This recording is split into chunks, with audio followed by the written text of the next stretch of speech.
All right, Chris here, and we're going to work on some of our painterly skills in watercolor, and it's an extreme beginners video series.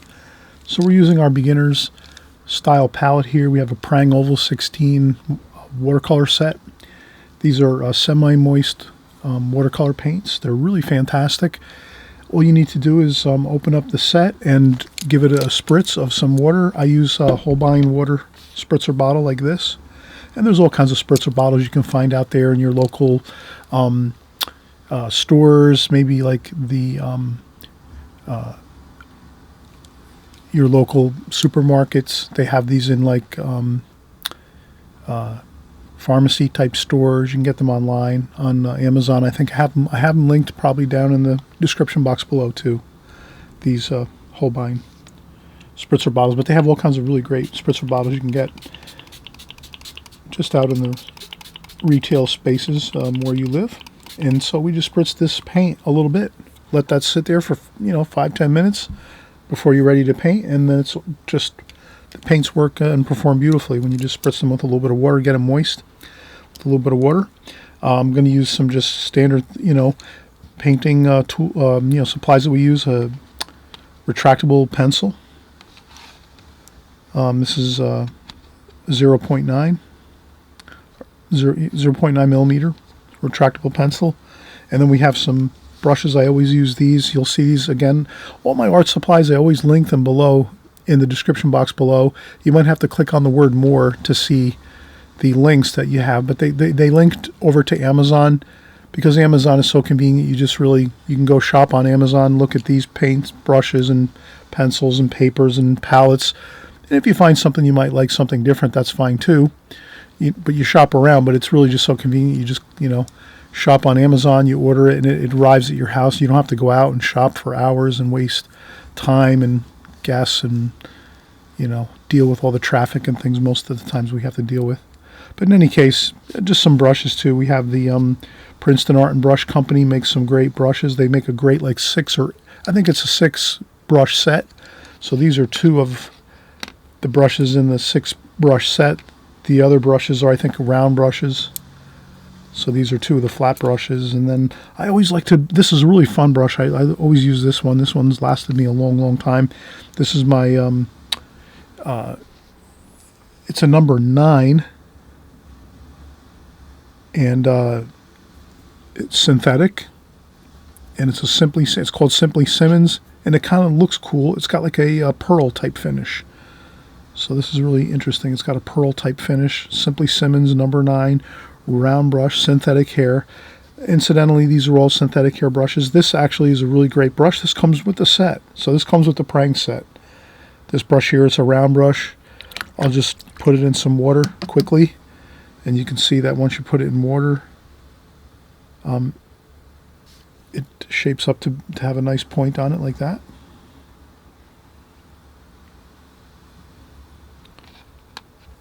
So these are the brushes we use, the pencil, and we'll use a little bit of watercolor paper. I think this is the Fabriano Studio watercolor, which I use a lot. And great paper, inexpensive too.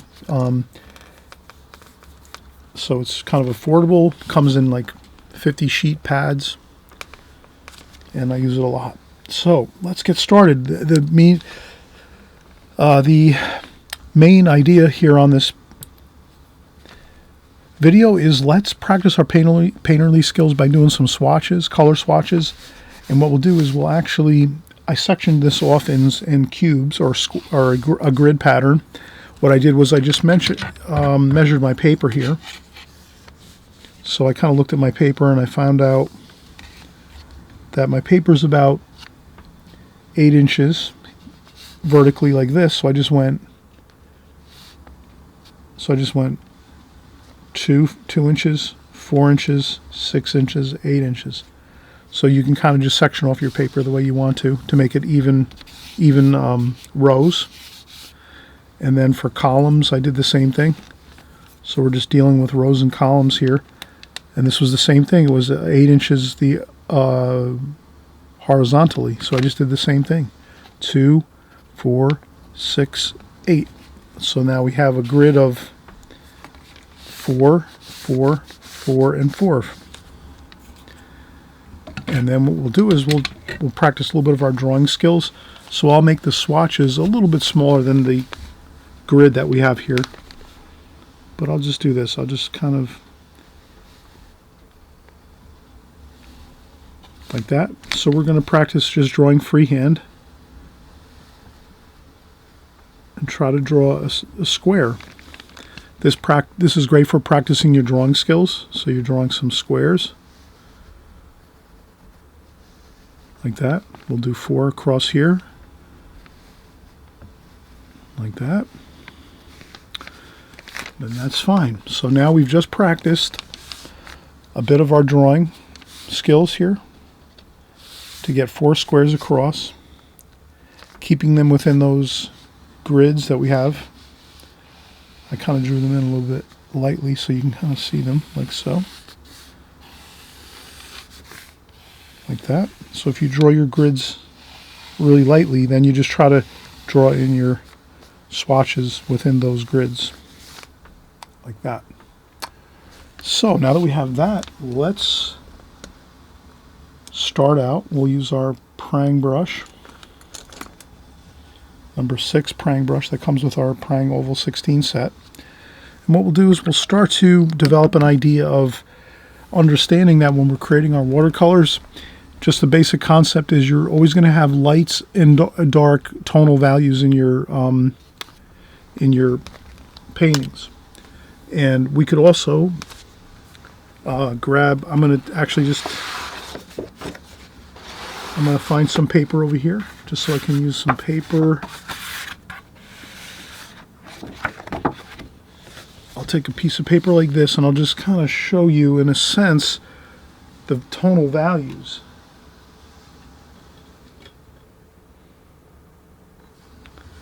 So if we were to say we have, let's just say for instance, like let's do 4 tonal value ranges for this exercise that we're doing now with our 4 squares. So we have 1, 2, 3, and 4. So let's say this one is really light. So our first tonal value, our first swatch we're going to paint is going to be actually quite light. Just a little bit of paint, mostly water, a little bit of paint. Then the next one we're going to create is a little darker.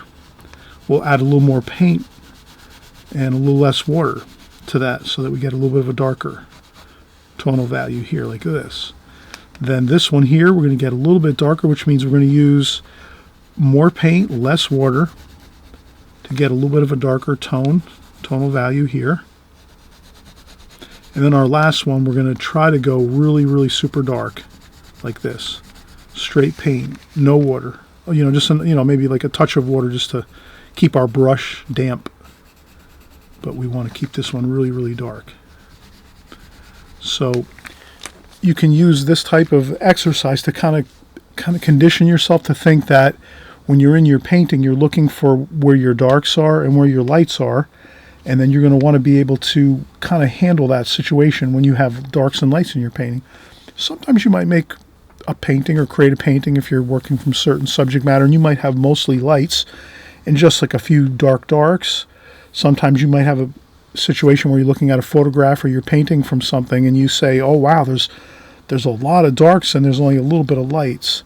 So those are the things you're kind of looking out for when you're working from either photographs or if you're working from maybe your phone, your iPad, your TV. Maybe if you're outdoors and you're painting, maybe you go out and you're doing a little plein air painting and you're painting some things outdoors and so forth or whatever. If you're on vacation or weekend getaways or something like that, you're going to be looking out for these type of things where you're going to want to see where are the darks and the lights of your subject matter that you're painting from. So you'll want to always key in on that. And I usually always key in on the darks.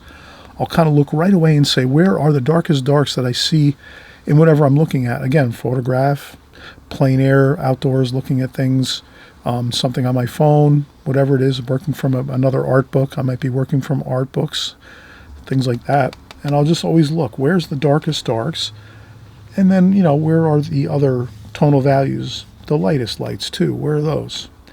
So once you key in on that, that's a really big part of when you start to train your eyes to see darks and lights in your paintings and in your subject matter. So what we'll do is we'll just take that to the next level, and we'll come over here and we'll start working on some of your favorite colors. So I don't know what your favorite colors are, but start doing some tonal values with your swatches, and maybe just, you could always come up here and just say dark and light, just so you kind of remember this is the light side and this is the dark side here. So you're going to go from light to dark, and you could just maybe label these medium, and then you can even maybe put down at the bottom a tonal value chart. And you could save this chart if you want to, put it into a folder and keep it with you in your studio, and you can kind of refer back to it if you want to. So what I'll do is I'll probably start out here, and we'll see what we can do. Let's go with some blue here. So I'll start out with some blue, and what I want to do is, since we're starting, let's start from the light side and work to our dark tonal value. So the first thing we do is we say, okay, let's start out with the light. So we just use a little bit of paint and more water. So we'll put the water out this way. So that's light. Lots of water, just a little bit of paint.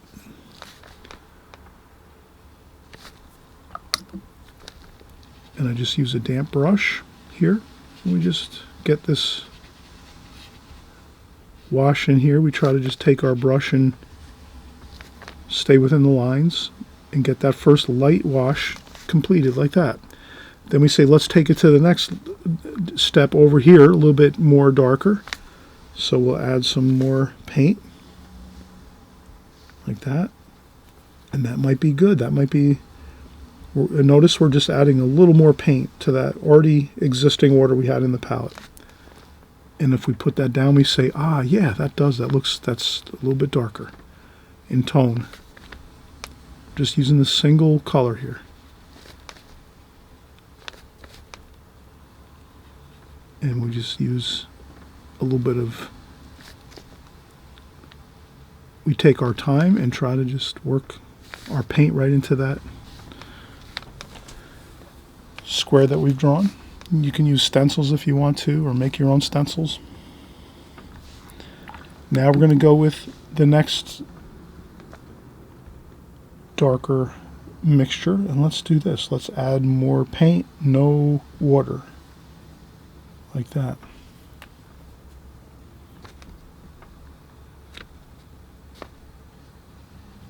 So you can kind of see how we're steadily getting darker with more paint, less water.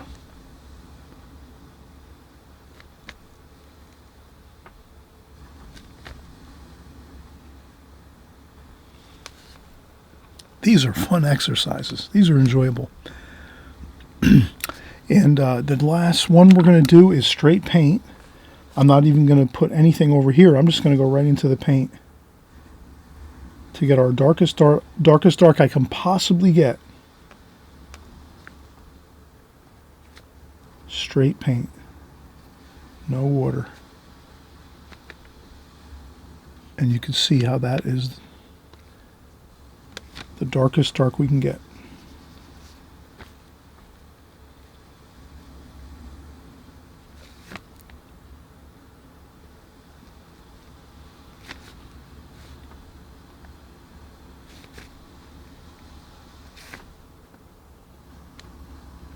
And you can, of course, go outside your lines if you want to square up your swatch a little bit better. Or if you go over the line a little bit, you just extend it out. That's fine. It's just a way to kind of keep ourselves, on track with maybe filling in a section of the paper and not just painting, anywhere and everywhere. All right, so look at that. We've accomplished that goal of reminding ourselves that when we're in any given painting, we're going to have light and dark washes that we're going to have to be working with. And we'll also notice too that even though this is the darkest dark we can get with this blue, we'll also notice that there's other colors here that are darker than this blue. So this blue can only go this dark But if we're talking about wanting to create something super dark like a black, you'd never get a dark like this using this blue, because you can kind of see how this blue is dark. It definitely is a dark tone, a tonal value, dark tonal value, but it's not as dark as you can get if you use black paint, and we'll show you next how we're going to do that. So what I'll do is I'll just take a quick break now. I'm going to get a little bit of maybe a cup of coffee and stretch my legs a little bit, and we'll come right back. And then what we'll do is we'll do this dark here. We'll use the black paint, and we'll do the same kind of exercise, the same process of getting some really light lights starting out here and go across and get our darkest darks finally over here on the right hand side. And you'll see how in this exercise, the next exercise that we do going across this way, the next step in this process, you're going to see how you're going to get the darkest dark you can ever get when you're painting watercolors, and that's black, straight black. So that's what we're going to do. We're going to do that next, come across here with our black from light to dark, and we'll get started in a second. Just take a quick break, and then we can get busy again.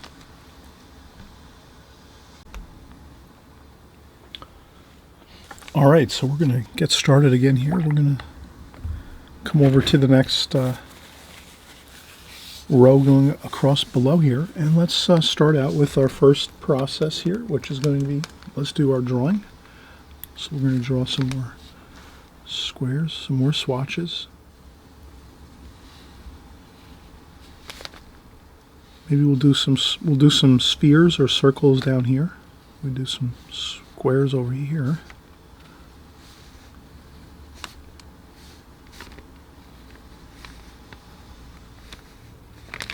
Okay, there we go.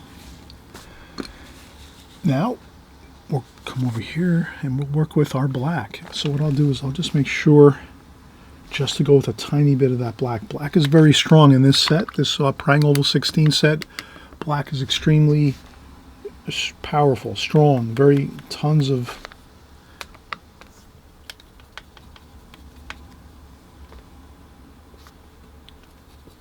chroma. So that is a lot of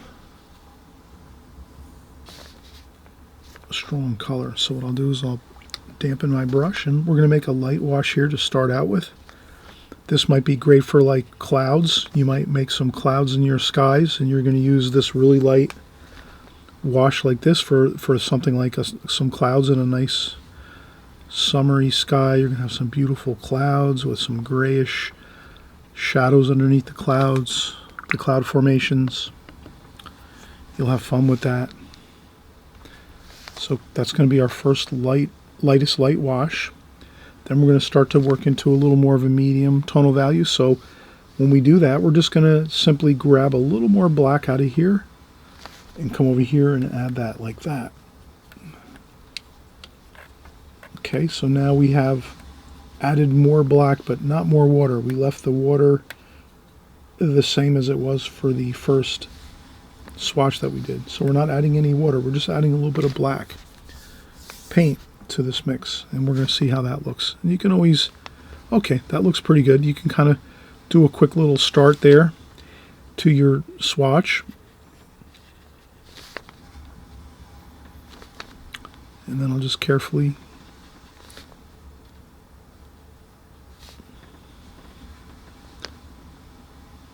paint in my swatch like so. That's pretty good.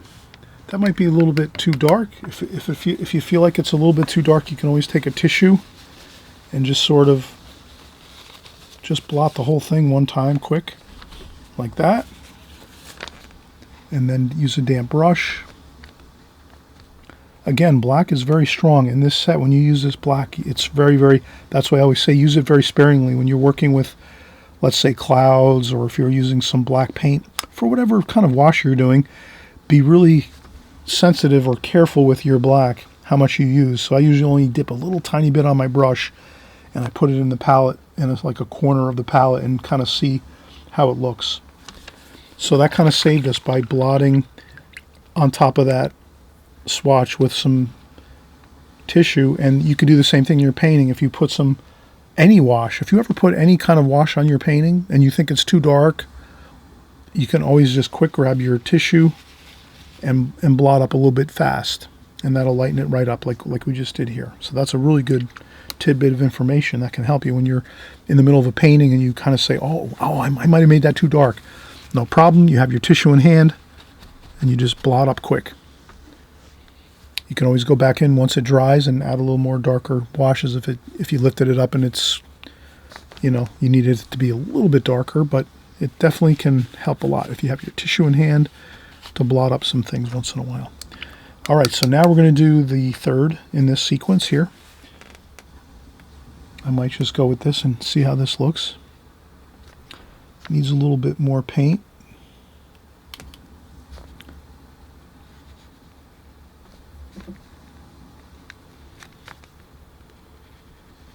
Okay, a little more paint.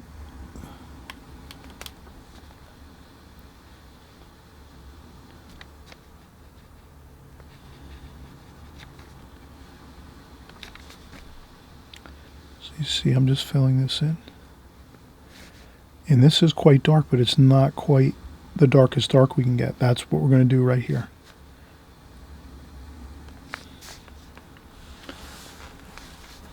So you can see we're getting successively darker as we go, being careful. And always remember too that when you're putting paint on your paper, it's going to dry a little bit lighter. Usually watercolor dries about 40 to 50% lighter than what you're looking at when you're putting it on your paper. That's a big help too, to always know that you're always going to try to make your washes a little touch darker than you, because you know once it dries it's going to be a little bit lighter. So you're not kind of hesitating when you're putting on washes. You're going to usually put on some washes on your paintings that are a little bit darker because you know they're going to lighten up. That's usually the kind of the method that you want to use in your thinking when you're putting on washes in a painting. So, and this is why we're practicing this here, because we're kind of learning how you can do a quick save here and blot up some paint quick to get yourself back to the little bit of a lighter tonal value here. And then here we went pretty dark. And our last bit of paint that we're going to do in this swatch, we're just going to go straight into this paint right here, straight paint, no water. And you'll see how we're going to get that straight black. And that's going to be the darkest dark we can get. This is the darkest dark you can ever have in your whole palette for this Prang palette.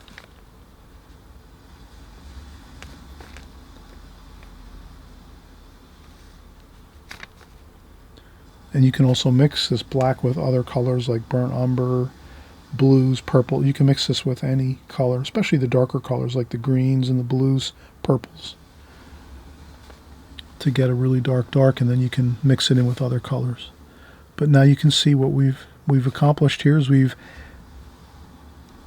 got our range of really light wash, a little bit darker yet, and wow, that's straight paint, no water, except maybe the damp brush and the straight paint out of the palette, and that's how you can get that super dark tonal value with your black, is just by using straight paint right into your swatch and your paper, your watercolor paper. All right, so let's start another swatch here. Maybe we'll use another color. Let me see what color we're going to use next. And we'll draw in we're going to draw some spheres maybe. Let's just do them all squares. Why not? Let's just do our square swatches.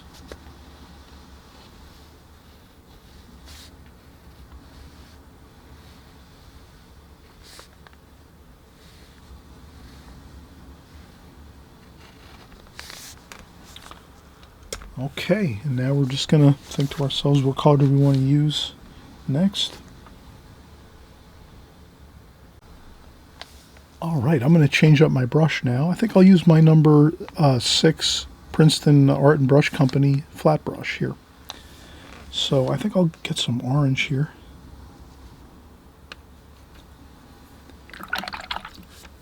I'll change out my water.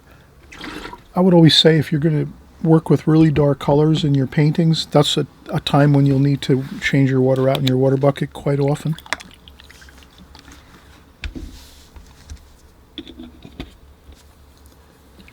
And so we'll get some of this orange here.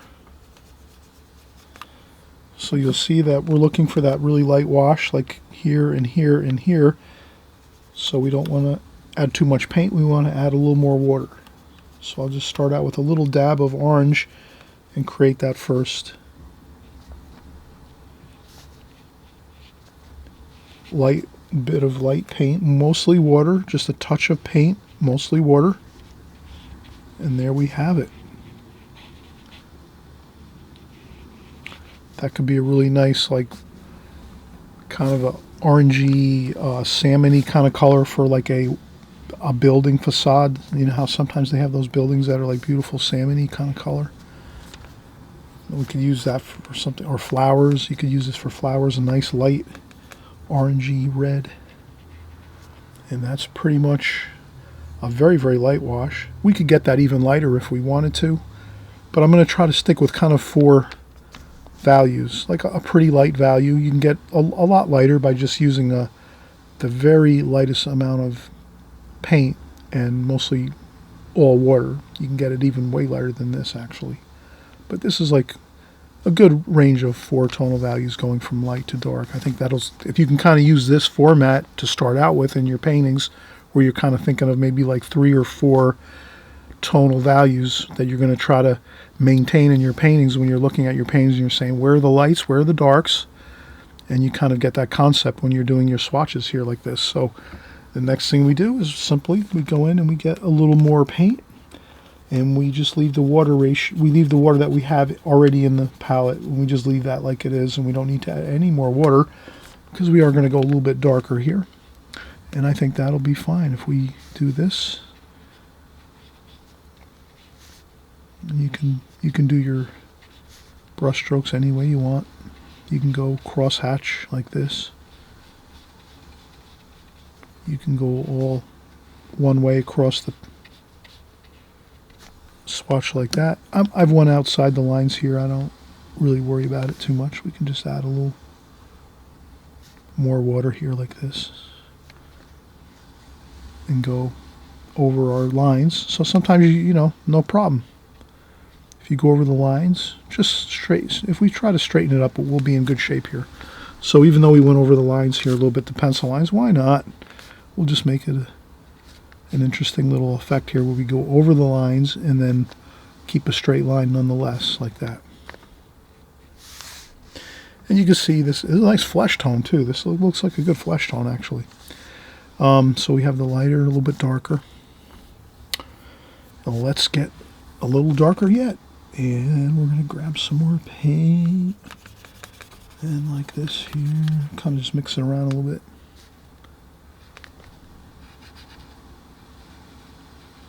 And I always think in my mind, this is going to dry a little lighter than what I'm putting onto the paper right now. It's going to dry lighter.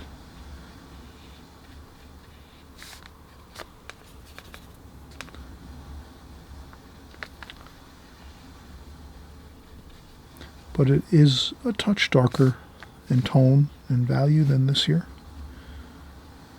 That's all we're concerned with, that we're making these steps from going very light, a little darker yet, and then now over here, we're not going to do any mix over here. We're just going to go straight into the paint. So this is where, when you want to achieve your darkest dark with any color you're using, you just use the straight paint right out of the palette. Period. End of sentence.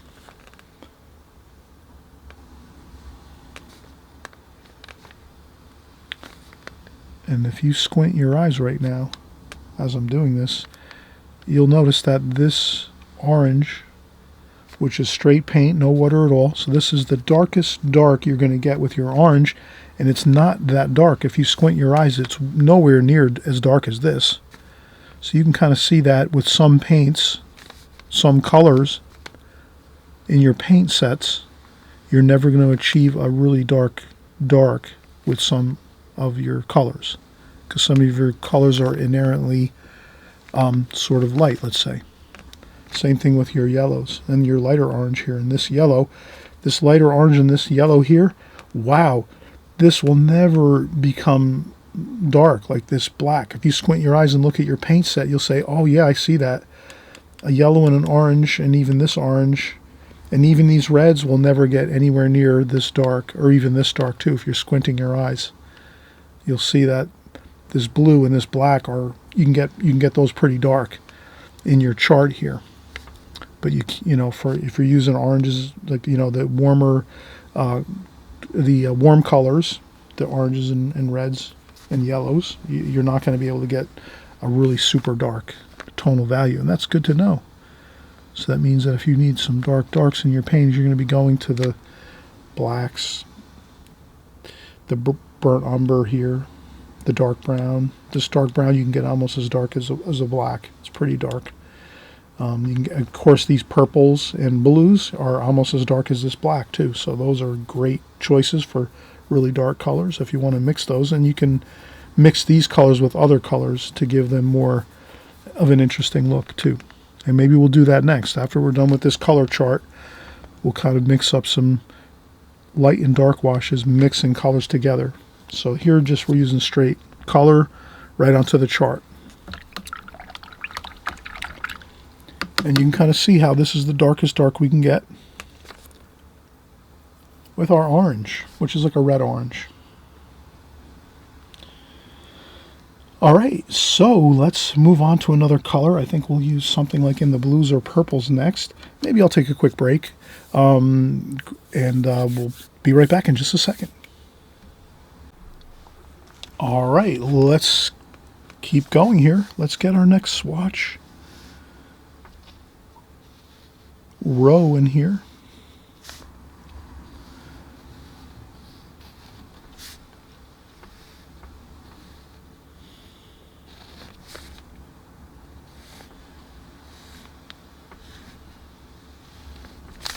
There we go, perfect. Now we'll try to use maybe a larger brush. Let's use a large flat brush here. This is a 5/8 inch Princeton Art and Brush Company flat brush, wash brush, and synthetic. Again, this comes in the set of 6, I think, 6 brushes. I have that in the description box below. So if you're just starting out, and if it's your first time here, welcome everybody. I apologize for not saying, you know, hi. If it's your first time here, welcome to my channel. I'm really happy you're here. I'm hoping you'll stick with us here. We're all working together on the Extreme Beginner Series videos.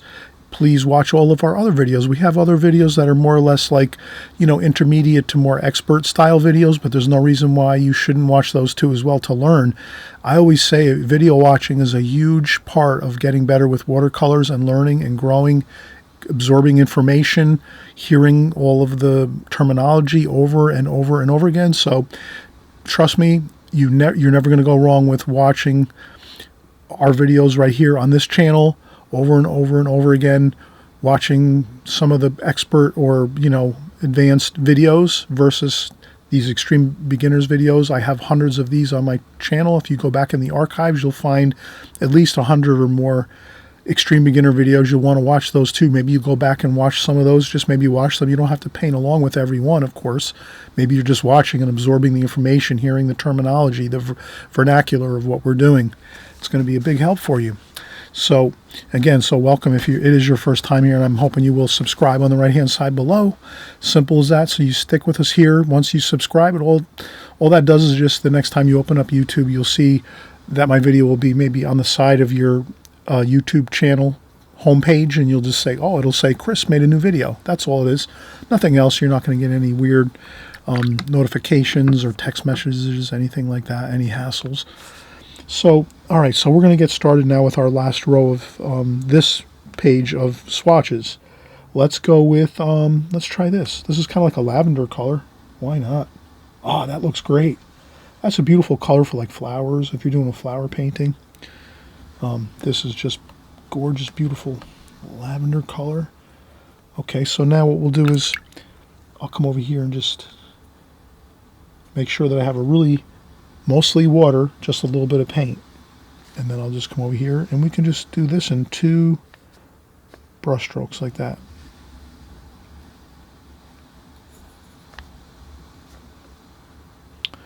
So if you use a larger brush, obviously you cover more ground. That's another fun thing to learn about watercolor, If you can use a larger brush, sometimes it'll really help you to move a little quicker through a painting. And of course, that means that, you know, you're less likely to maybe have things dry too fast on you, because if you're using a large brush like this, you can cover a lot of ground quickly. So we're going to keep working with this one. All right, so now let's move right over here, and I'll add just a touch more paint. Let's see how this looks. Yep, that's about right, I think.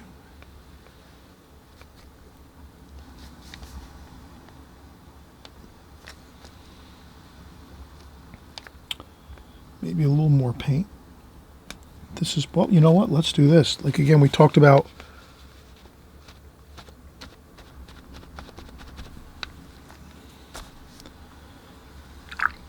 using dabbing with a tissue really can help you.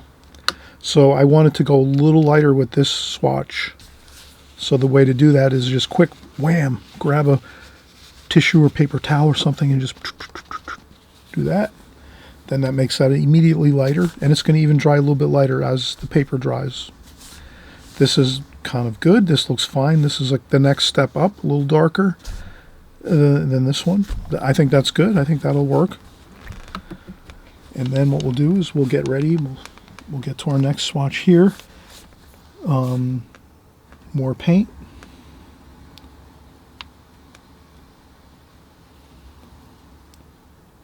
Okay, let's see how that looks. A little more paint.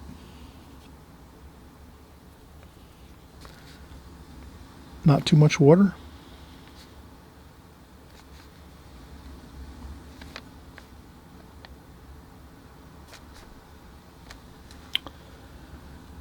And I think that is going to suffice.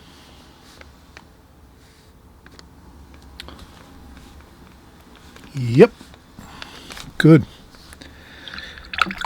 Now, the last swatch we said was straight paint, no water. And that's exactly what we're going to do. We're going to rinse off our brush in our water bucket, dry off the water on our brush, on a tissue, and go straight in and just grab straight paint, no water.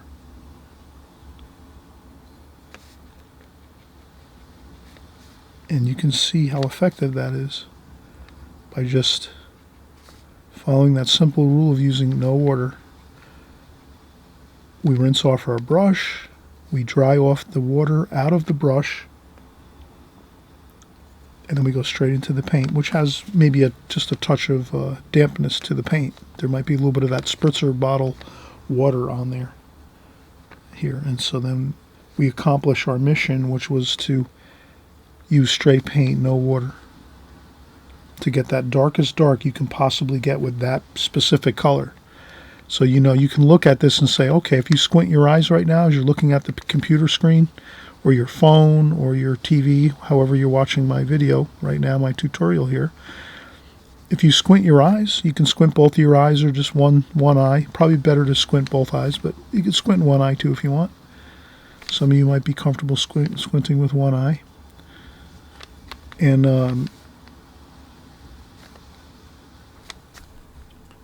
you can see how that is. That's the darkest dark we can get. You can even grab some more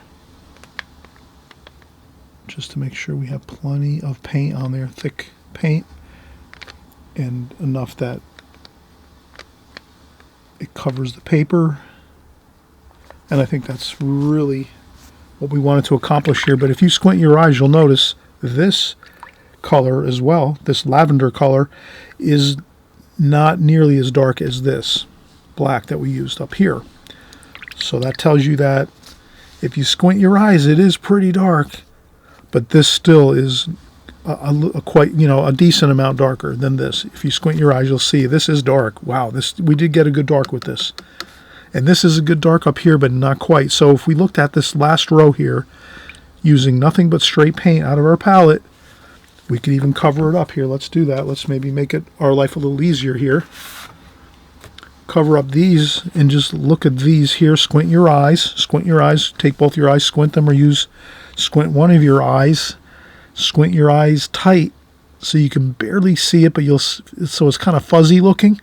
But when you do that fuzzy look, when you're squinting your eye, you'll see how dark all of these are. And you can see right away that this is by far the darkest dark you're going to get using straight paint. Now, which one do you think, when you're looking at this, is the next darkest? I'd have to say this one is. It's a close tie between the blue and the lavender, but I think, you know what, I think the blue might have it. The blue might win this one for the darker tonal value over this lavender color. Actually, I think it is a little bit darker. I'm squinting now and I'm seeing that it's pretty close to the black, this blue. This orange is very light compared to the darker darks here on the blue and the black and the lavender. The lavender is a little bit lighter than the blue and the black. So now you can see that when you're working in any type of painting and you see a really dark in your painting, you kind of know you're going to have to somehow mix in some of these darker colors into your paint mixes to get those darks that you want to have in your painting. So that's why this is important to kind of see that there's some colors you'll never get dark at all. So you wouldn't want to make a dark with a yellow or an orange like this, or even an orange like this, because you can see how light that is, you know, compared to these two. It's just a good thing to know when you're trying to create your paintings and get some really good darks in your paintings. And so let's continue. We'll do a little more work now. Maybe the next part of this video, I think we're going to do mixing colors to try to get interesting colors that we can kind of get darks with, but not just using the darkest dark colors. We want to mix other colors into that. So let's kind of see how we can do that, because that can be helpful too when you're working in watercolor to try to darken up a color. You can add some black, you can add some blue, dark blue, purple, burnt umber is a great way to kind of darken a color that you might be working with. So let's try that next. Let's do a little bit of some color mixes where we can try to get some darks using a mixture of different colors, a variation of colors, I should say. Okay, so we'll get started in just a second. All right, let's keep moving along here. So we talked about maybe mixing some colors together to get some darks. We kind of see how the light to dark effect works with your watercolor washes on these compositions here. We did these swatches. And you'll notice, you know, and when you're looking at your palette next time, and even right now, you're looking at your palette and you're realizing, wow, yeah, some of these colors you can't get a dark like a black or a blue or even a lavender or purple or blue with an orange or a yellow or even this medium orange here. We're using like a red orange here. These don't darken up enough to get a dark. So you always kind of know that if you're looking for a dark that you're going to need in your painting, you're going to have to be working with the darker colors on your palette, and you'll know which ones you're not going to be able to use for those darks. So we'll take this here, we'll put it to the side. I'll put that in a folder and save it so I can refer back to it. And then we'll put this next page here, this next fresh bit of paper for our next exercise. So we'll put a little bit of tape on here so that our paper doesn't move around. I'm hoping you'll, when you're in your studio and wherever you're working, maybe you work at your kitchen table or you work on a stack tray, or maybe you work in your lap with a board, some kind of board. I don't know how you guys, everyone works out there with your paintings, but we're going to sort of just tape down our paper. This way our paper doesn't slide around. I always mention that. Please, you know, tape down your paper when you're working, whatever you're doing. If you tape everything down, it won't move around and you'll have less of a chance of like something moving and causing a problem with your brush strokes and your washes.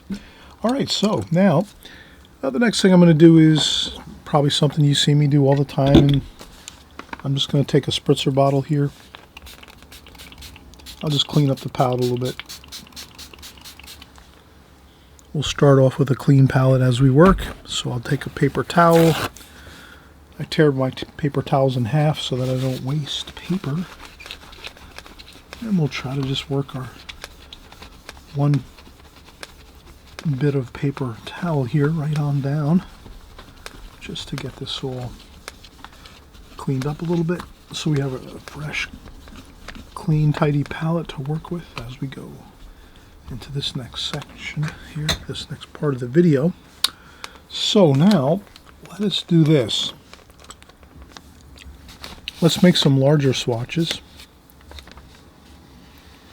So I might go like this. Maybe we'll do this. We'll do like 1, 2.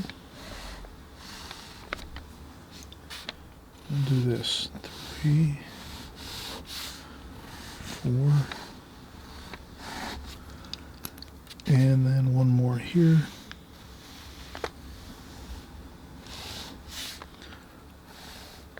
We'll do 6 swatches here like this. Okay, now what we'll do is maybe I'll use my Simply Simmons number 9. And what we'll do is we'll kind of try to do some color mixes that we might have the idea of how can we get some darker color mixes when we're mixing, let's say for if we're doing a flower painting or maybe a landscape painting and we have some greens. So let's say we have some greens here, like so. So you can see how we have some greens. How are we going to make those greens a little bit darker if we want to, maybe some brown.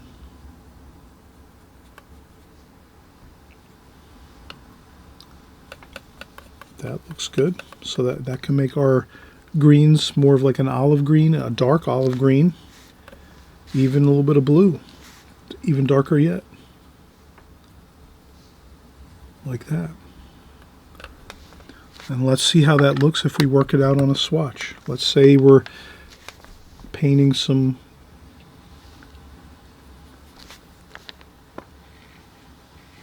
shrubs or trees, and we want lighter wash up here, or the sunlight maybe is hitting on the trees or shrubs, and then we start to get a little bit darker down here, like that.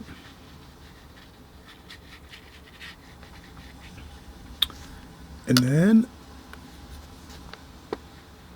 here we have a little even darker yet.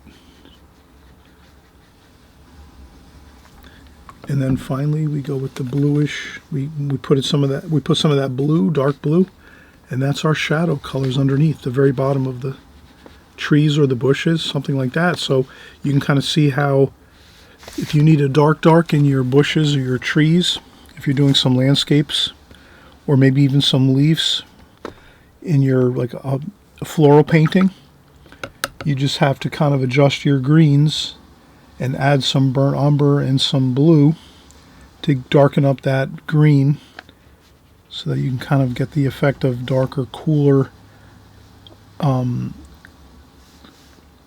colors and tone and tonal value underneath at the bottom of the painting.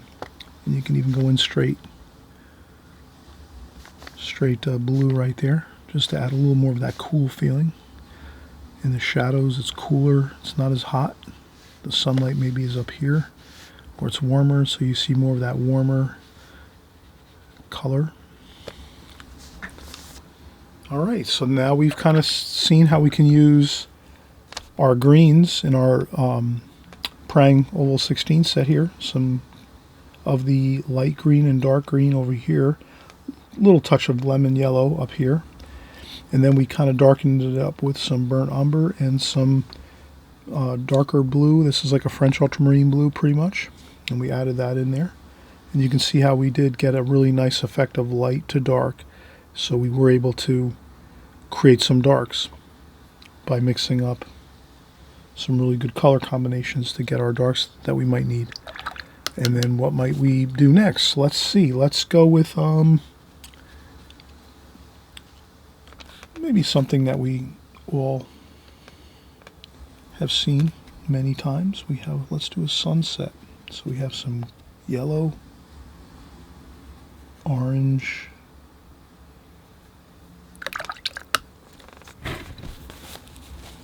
I dry off my brush. red, orange, and then red. And then we'll start to go in and get some blue and purple. So let's make a sunset sky, going from light to dark. So we'll start up here with the yellow.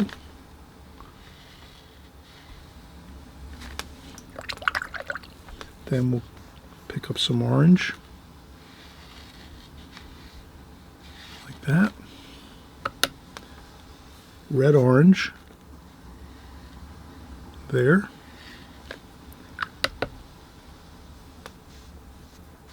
Red, and then blue and purple.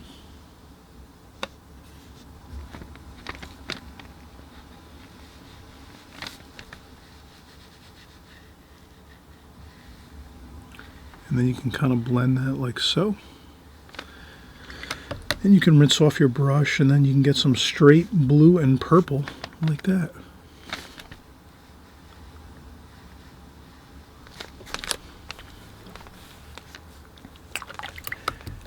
And there we have a sunset. And you can label your swatches if you want to. Maybe we'll label our swatches here. I'll call this one sunset. And then I'll call this one green shrubs.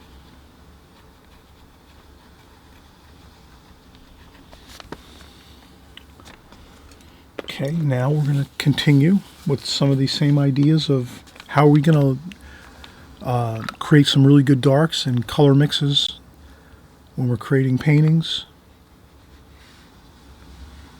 and common ideas that we can use. So if this is a sunset and some green shrubs, we kind of see how we do that. The sunlight's up here shining on the shrubs, and then it gets darker and cooler on the bottom area of the shrubs. Here we have a sunset. The sun is setting, it's brighter in the sky up top, and then as the sun is setting, actually you'll feel and you'll notice that everything at the level of the ground or the water, if it's along water or along the ground, that's going to be cooler, purples and blues. So that's how we can kind of think of this. Now, what else are we going to do? Let's think of another concept here. So what else can we do dark and light? We've done our greens, we've done some sunsets here. Maybe we can do something like maybe a floral type painting where let's go with some red. So we're going to have some red here. We'll do maybe the idea of some flowers, and we have some red for our flowers here, and then we're going to slowly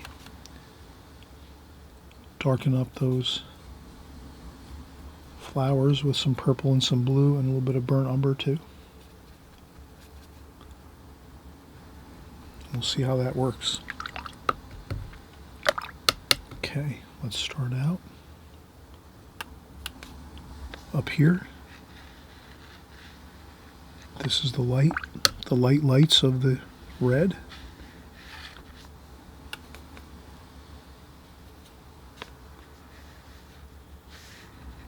And that gets a little darker.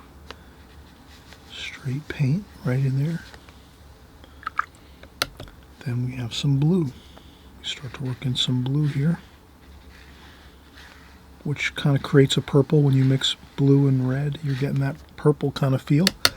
Then we had some burnt umber and purple here for the darkest darks that we can create.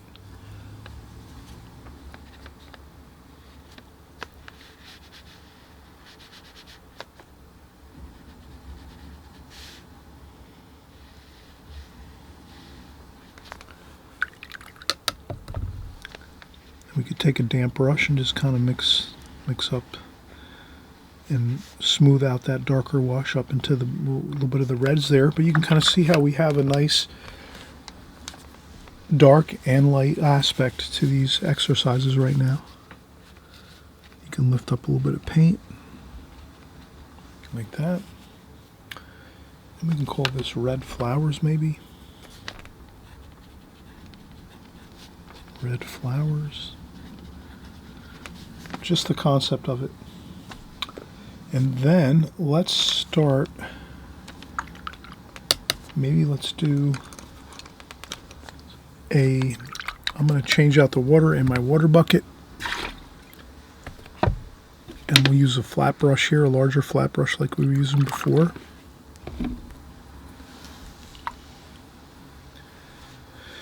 And then maybe we'll use some of this blue and green over here. Blue and green. Maybe we'll do some ocean or something like water. Water I think would look nice. So we have some of that greenish blue here. Blue up here.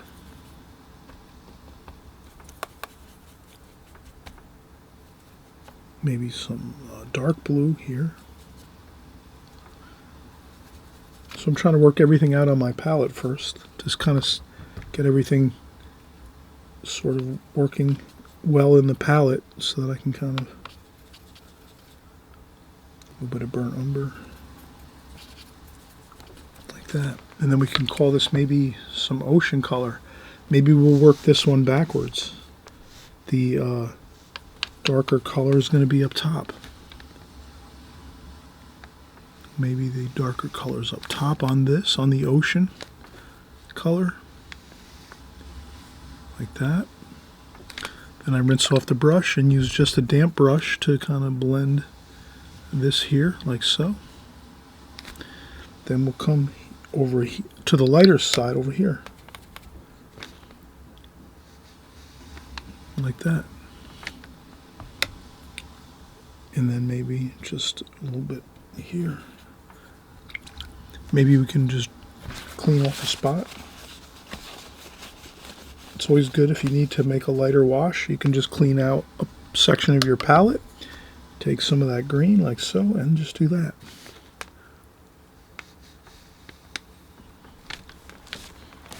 And there we have it. And then we can also go back in and grab some blue. And we can even go over here and get some of that blue and brown. And a little bit of green. Blue, brown, and green. And come up here and make this dark up there like that. And then I rinse off my brush, dry off the brush a little bit, and kind of smooth this out. And then even go up top with some more blue and brown and green.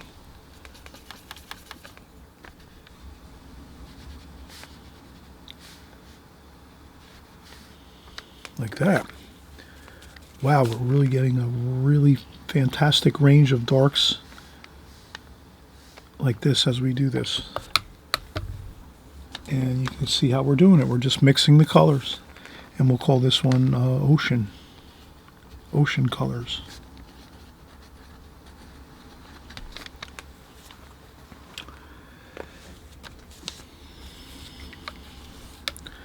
Let's maybe do something like a, well, let me do this. Let me grab some paper towel and we'll just kind of tidy up our palette here a little bit. So I'll just dip my paper towel in some water.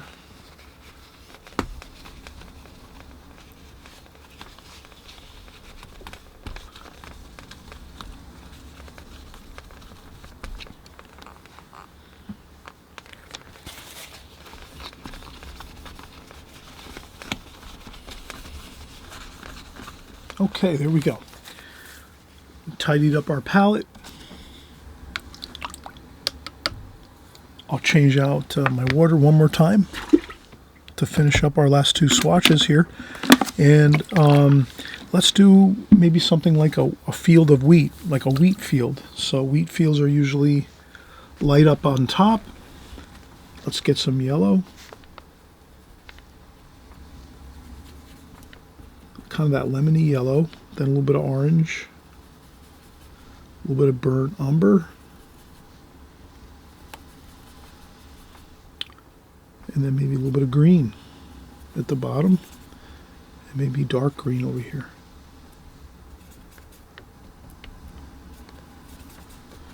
So you see I work out my colors always on my palette first, and then we go to the paper and put our washes on the paper. So let's do our light wash first of that yellow, that lemon yellow. We're going to call this wheat field. We'll have fun. We'll kind of have our ideas in our mind, and then we'll give it like a name. And we'll do the brown a little bit there to start to darken up a little bit as it's getting closer to the ground area. And I'll get a little more yellow here up on top like that.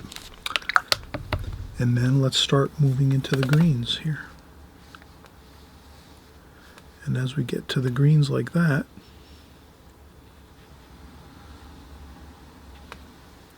then we'll go a little darker with this green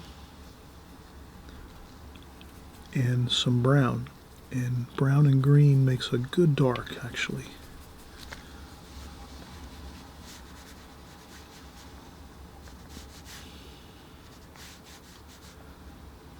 And you'll see that does look pretty good. And we just take our damp brush and just kind of blend these in. Like that. You could even use a little bit of blue with that green to darken it up a little bit. Blue and green. Purple even maybe. To get a little more of that darker tone down below. And then even some more brown up here. Then I rinse my brush, dry off a little bit of the water off the brush, so I have a damp brush now. And then I can just sort of blend these together.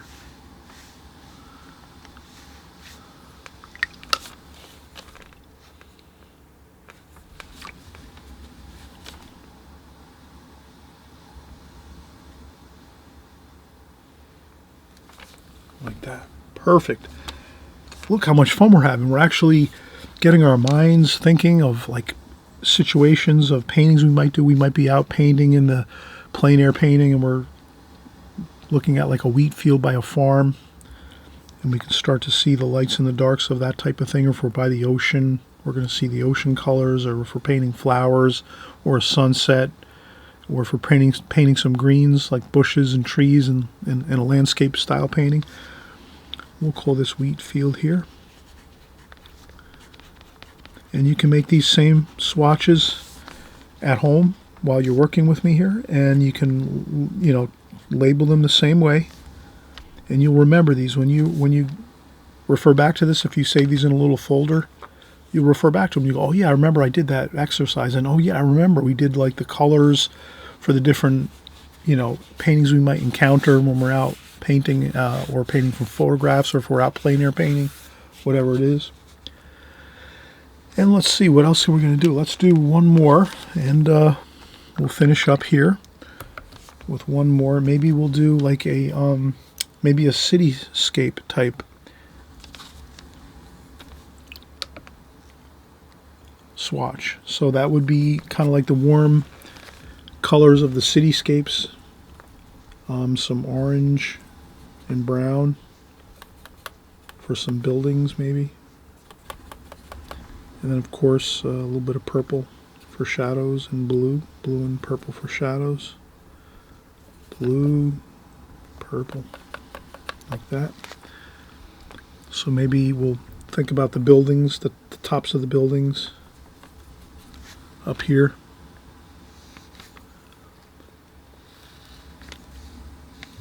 These might be the tops of the buildings that we're creating if we're doing like a street scene. And then it gets a little darker as we go down like this, closer to the ground. Higher up is like where the sunlight is coming onto the buildings, kind of raking across the buildings, and then as the buildings get darker as they get closer to the ground. So we'll start to make our wash a little bit darker, and then all of a sudden we're kind of transitioning into some cooler colors, some purples and brown, purple, blue.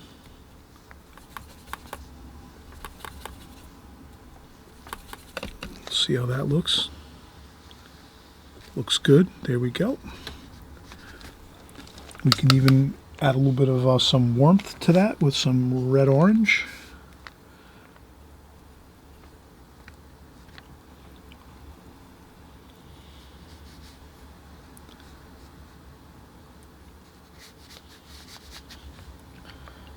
Just to infuse some interesting colors into our street scene here. So we'll put some red and orange, and we'll pick up some more of that purple, like that. Some more yellow, kind of that lemony yellow. We'll go up here one more time. You can always go over your washes again to infuse more colors into the swatches to get more of a pleasant feeling from those. And then you can also blot up. Sometimes too you might think, oh, I made too much yellow in this one, so you can take a little bit of paper towel or tissue and blot up a little bit of paint, and maybe go back and have some burnt umber, a little more burnt umber here in the, like that. So it's all up to you. But that's it. We really have had a lot of fun here going over all the different ways you can kind of do some practice swatches and then apply them to your thinking as far as when you're going to be creating paintings. It really is a good help to work on swatches like this. I do them often. And this one we're going to call street scenes. Street scenes. Like this. And we can label these. We can put these in a folder, save them.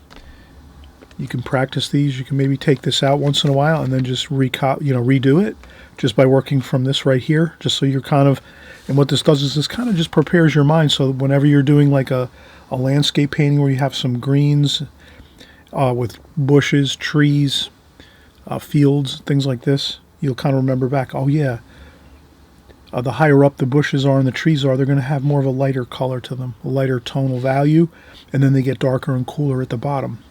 And then, so on and so forth as you work through your paintings, you'll kind of get familiar with these kind of concepts like, the ocean is usually darker out in the deep sea, and then as it gets closer to the shore, it gets lighter.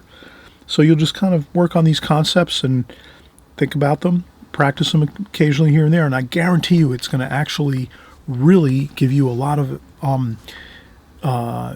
good information and good ideas when you're going in and doing your finished paintings, when you're actually creating your paintings, whatever we might be working with during the times we're creating paintings like seascapes, landscapes, city scenes, flower paintings, whatever it is. This will help you in those paintings that we do, and as well as your own work that you're doing on your own as you're starting to paint your own local scenery. You might go out and take pictures and then paint from photographs of local areas that you have that you like to frequent, fun places that you like to go, restaurants, things like this. So it's all up to you on how far you want to actually work on these things, but I think this is a great way to just practice your color mixing, your swatches, getting your lights and your darks. Of course, we did the lights and the darks when we first started here, so you kind of get the idea of the lights and the darks. Usually in shadows, things are darker. Things in sunlight are lighter, so you can kind of have that same concept here. Lighter would be more sunlight over here and more light, and as this goes into the shadows, you'll get your darker tonal values, your straight paint right out of the palette, straight paint. And the same thing over here when you're working with all your different kind of like things that you might work with in your paintings. All right, so thanks again for watching, everybody. Great to work with you. We'll see you on the next video, the next Extreme Beginners video. This one here has been a lot of fun. We don't paint paintings every time, so this is why I always take a little bit of a break from the regular, standard creating paintings. Let's do some practice work too. It's always good to do this, to take a break, step back, do some, swatches, color mixing, do some work on concepts in watercolor that are going to actually also translate into really, good, solid techniques and methods for you as you're painting your paintings going forward. So it's, again, great to work with you, everybody. Enjoy. Have a wonderful evening, a morning, afternoon, and we'll see you soon. Bye-bye.